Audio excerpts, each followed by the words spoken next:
ఎవరి గతి ఎటులున్నదో ఈశ్వరునికెరుక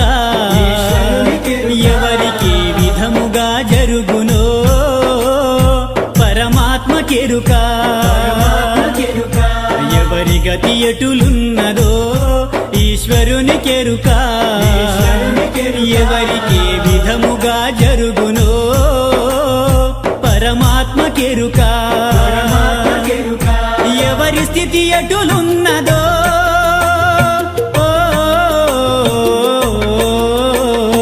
ఎగసి ఎగసి పడుటే కాని అలవి కాదెవరికైనా హరిహర బ్రహ్మాదులైనా అనుభవించక తీరదు